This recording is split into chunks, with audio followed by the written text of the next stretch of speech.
Hello, welcome to the Cage and Ring podcast. I am your host, Heather. Today we're sitting down with Chris Lofton, an active martial artist who holds a brown belt in judo.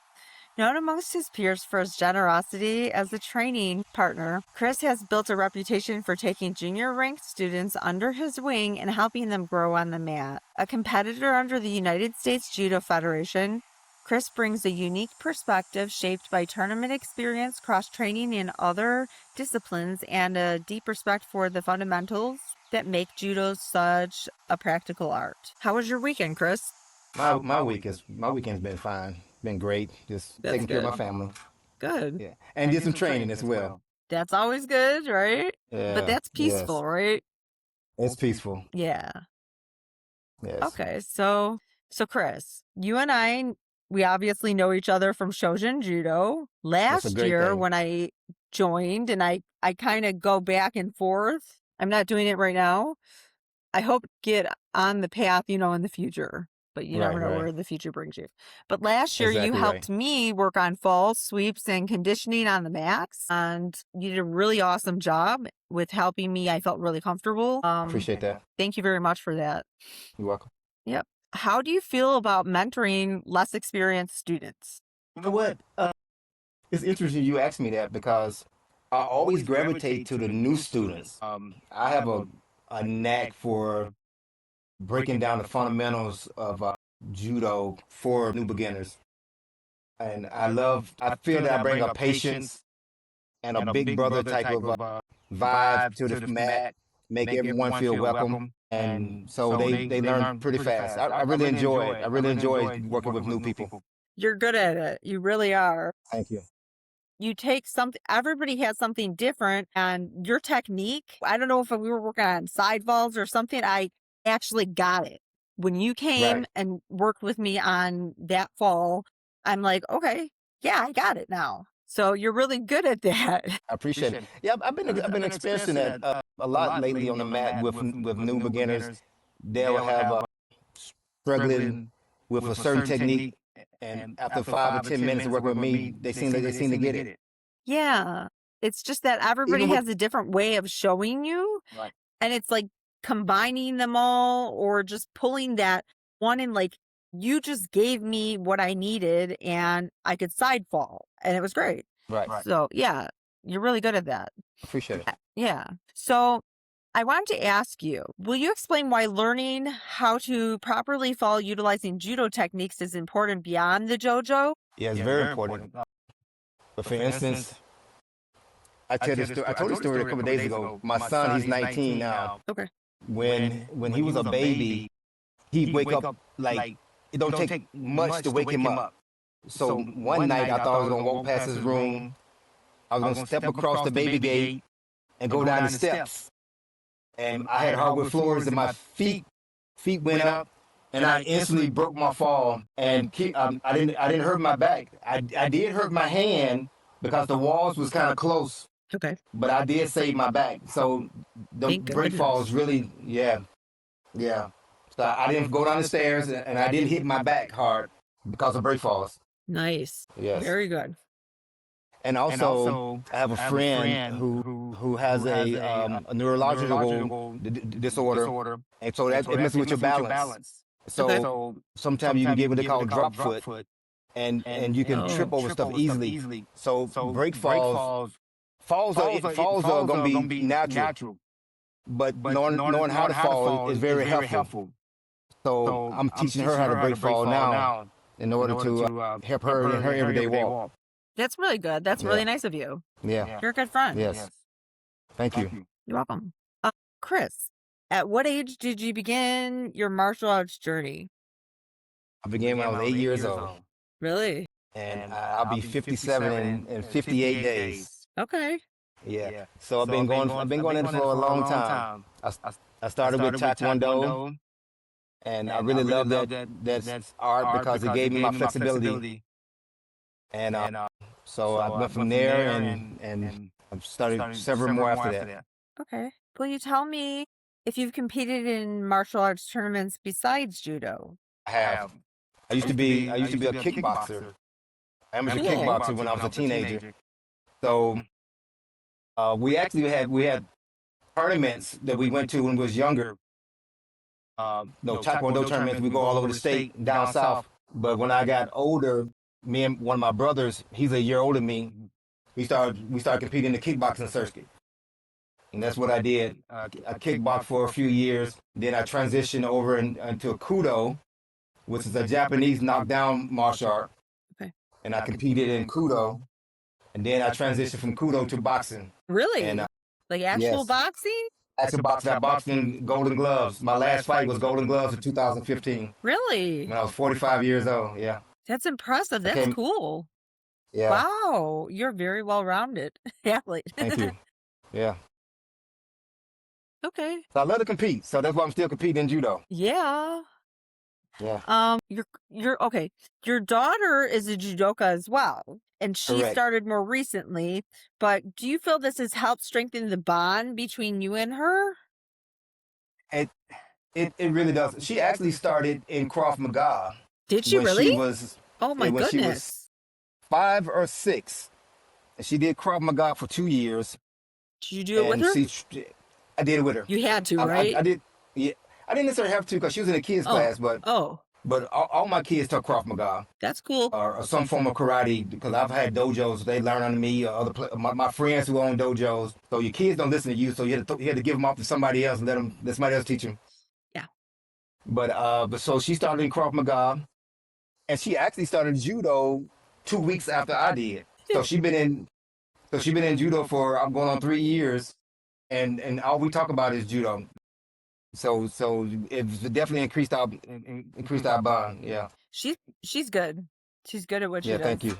I've seen her out there practicing before class started. Yeah. Yeah, she's good.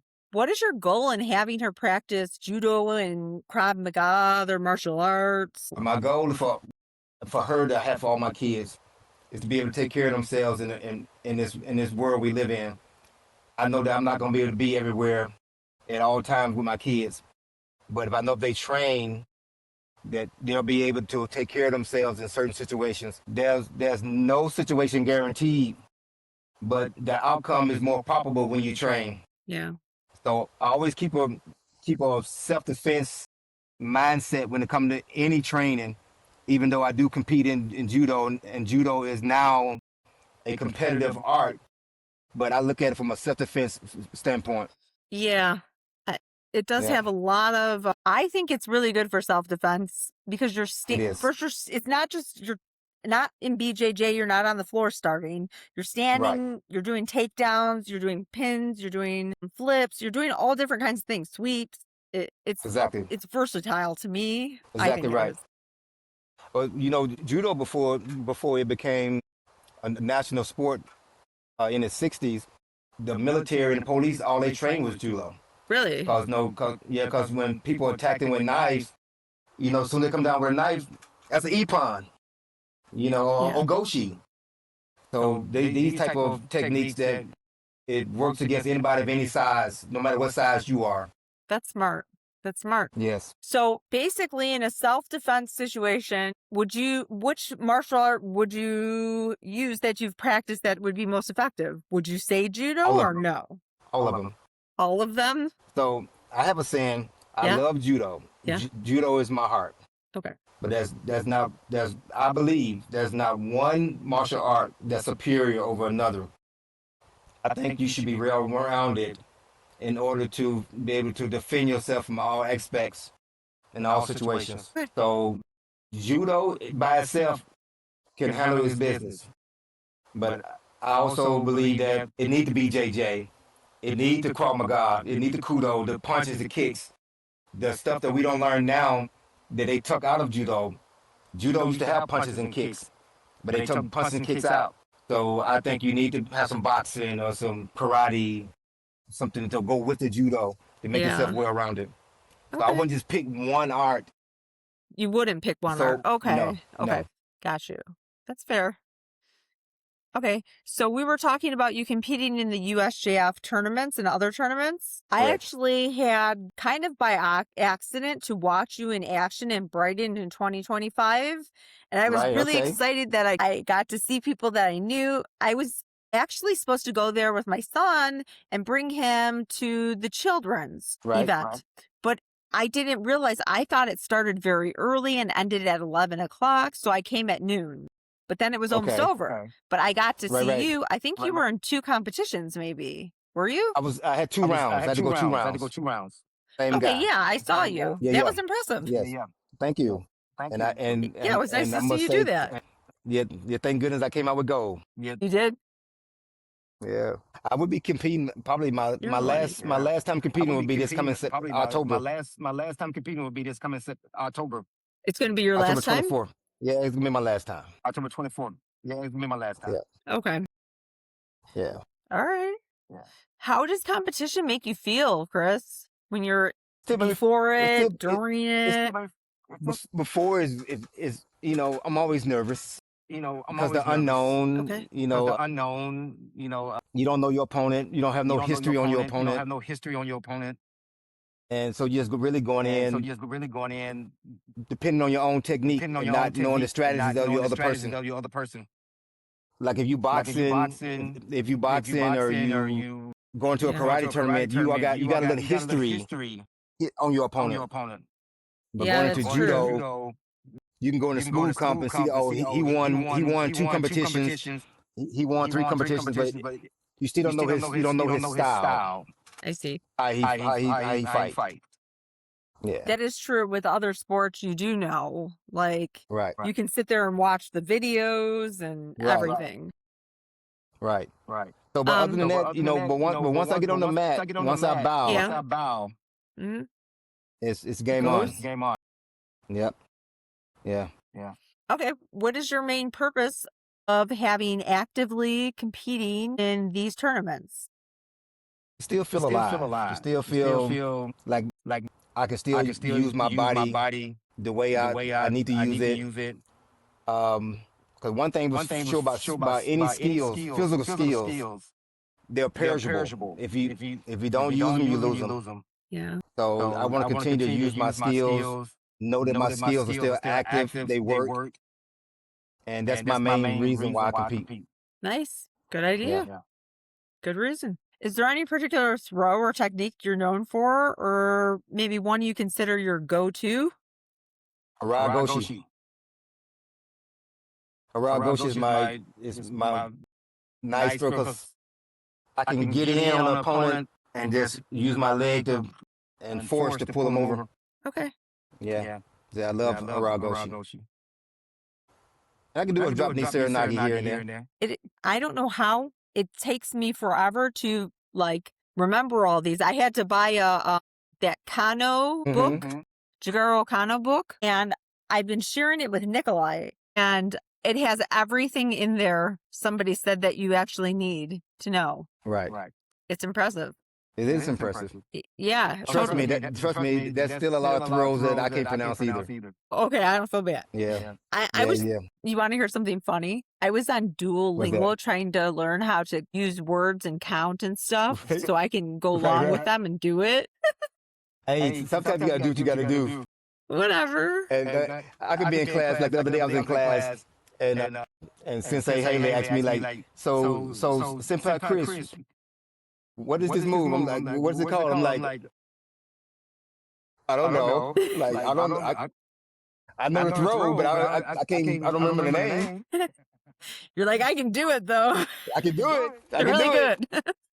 I can't pronounce it. Oh my gosh. Okay. Yeah. So do you remember when we were chatting after the first MVP MMA event in the Shoujin Judo community on WhatsApp? It was specifically regarding Ronda Rousey's match against Gina Carano. Okay. How did you actually feel about that event? I liked it. I mean, I like Ronda, and I know for past injuries and losses kind of took her out the game for a long time. Yeah. But I like the fact that she got the heart and the confidence to come back and compete again. Yeah. So I like the fight. Yeah, I liked it. I watched it. I wouldn't have watched the whole thing if I didn't like it. And I just think there's more than the UFC out there. And everybody's like, oh, I want to watch the UFC. There's other great MMA athletes out there. I've watched Ryzen. and like some in the UK, some from Ukraine, all over the world. And it's impressive. And these are stepping stones to getting to the bigger, from the regionals to getting towards UFC eventually, maybe, you know? Exactly. Yeah, it's nice. Right. What do you think of MMA in general? I like MMA. I like the fact that a person can take multiple arts and train their body and train their mind to be able to get out in front of thousands of people under them hot lights and be able to perform as a professional. So mixed martial arts is exactly what it is. A person who took multiple arts and blended it together and were able to show up, to perform with those multiple arts blended smoothly together. It's impressive, isn't it? I love it. It's impressive, yes. I watch it all the time. I watch it more than anything else. No, I'm not joking. Me too. I love it. I watch Karate Combat a little too. That's fun. Yeah, me too. Yeah. I like anything combat. If you got some punches and kicks in it, I want to watch it. Yeah. Okay, so what is a common misconception people have about judo, especially comparing it, say they compare it to BJJ and MMA, maybe not having a lot of knowledge of the background of all of them? That's the problem I have with people. How they downplay judo as only a Olympic sport. They don't realize that BJJ and all its greatness came from judo. So even down to the old days when the Gracies learned BJJ, they learned kicks and punches and the pins and the throws. All authentic judo they learned. Then they took it and shaved off some things from judo and added some other stuff and made it BJJ. But it's judo. And I don't try to I don't bash BJJ. I like BJJ. Yeah, I love it's a little BJJ. different. But don't try to outshine your father, which is judo. You know, I agree. Give honor to your parents. My little guy, That's how I feel he about took, it. well, he was little. He did take BJJ for like a year and a half and decided not for me. Did judo, and I have to get him to go there more. But when that happens, I think everything will fall into place with him better because he does like that.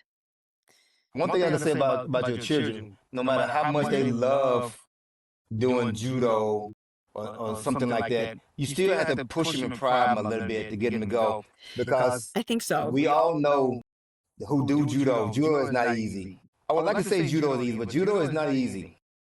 Judo is a tough art. And so sometimes, even though you like it and you love the camaraderie and you love the techniques, you get thrown on the floor quite a few times in an hour, make you not want to come back next week. So you gotta, like, even with Elena, I have to pull her sometime, say, hey, you know, if you don't do judo, you gotta do this. Then some weeks she said, hey, I'm ready to go. I'm ready to go do judo. But some weeks she like, Dad, I don't want to go. Then I say, you gotta go. And then some weeks she don't want to go.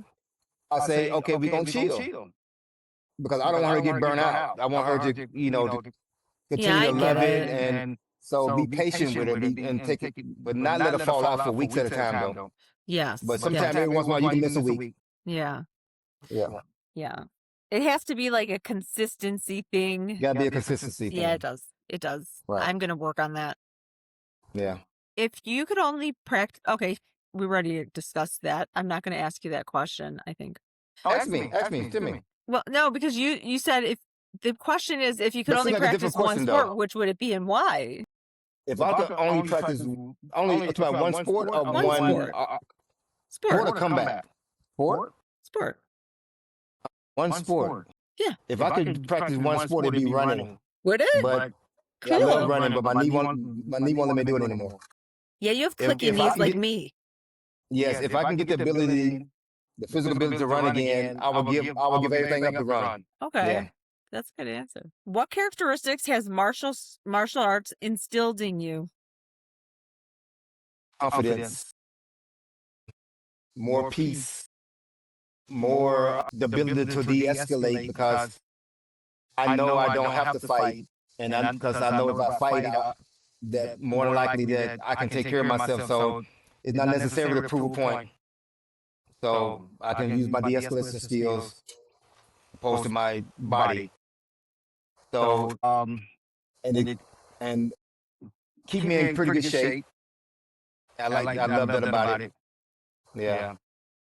And mindset. I love the mindset that especially the traditional martial arts, like judo and some karate, they bring the traditional mindset. They keep you grounded and rooted into the art. I think it's true. Yes. Are there any current judoka or kickboxers that are professionals that you follow right now or you admire? There's a lot of people that I admire, but I don't necessarily follow. I because my mindset is still self-defense. Okay. So I look at my local people. I look at people like Jesse Bouchard and Novi. I look at Sensei Dave, is our dojo. I look at Sensei Haley, Sensei Chris, Sensei Nabil. These are the guys that these are the guys that I admire and I watch and try to mold myself after, opposed to these guys on a competitive grand scale who trying to win for a goal. Yeah. But these guys have 20, 30, 40, 50 years experience that I like to watch. Yeah. Yeah.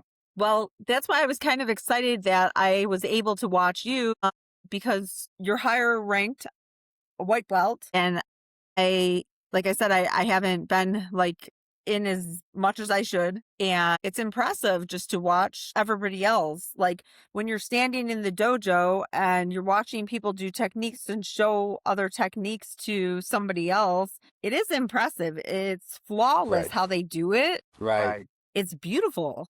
It's beautiful. Right? It's beautiful. It's a beautiful that's one thing about it's a beautiful That's one thing about even going to my own dojo is just watching my senseis.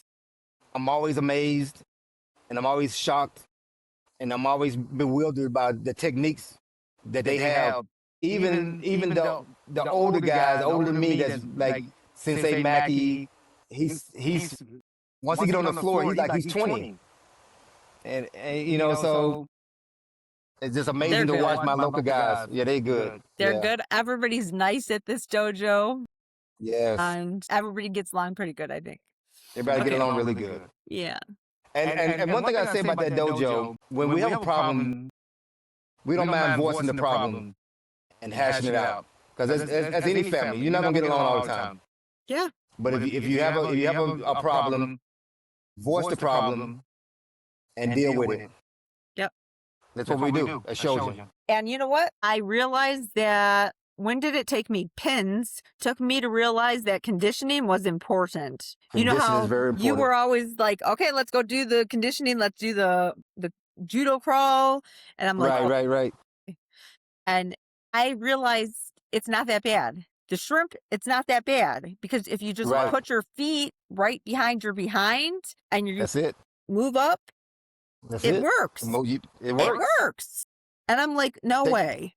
If you do the technique right, it works. Yeah. Yes. So I felt like $1 million after that worked. Now I tell you what, you're speaking about ground, about doing the grappling, the pins. People think like, oh, we can throw somebody, but once you get on the ground into Newaza, if you're not in shape, you're going to end up on the bottom. Yeah. So, so you got to be in great grappling shape. Yeah. Good core, right? Good core. Definitely. A lot of stability, a lot of stamina. And the number one thing though is technique. Yes. If you have technique, it'll make everything else easy. Okay. Yeah. Okay. I have 2 more questions for you. Okay. Out of the martial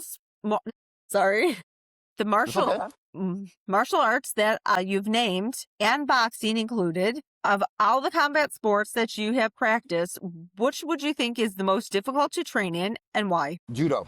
Judo is the most difficult to train in because everything is precise. Like in boxing, they call it the sweet science, but you can get away with throwing some wild punches. In karate, your stance is wide. As long as you get your punch off a kickoff, you can make up for your ability not to know everything. Okay. But in judo, if you don't put your feet under you, if you don't get below their center of gravity, If you don't do Kazushi, you're not going to throw them.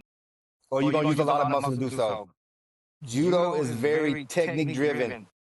So you got to learn the technique, and it don't come overnight. You can't hide behind judo. You got to either know judo or you don't know judo. Mm-hmm. So in other sports, you can hide, by being fast, being strong.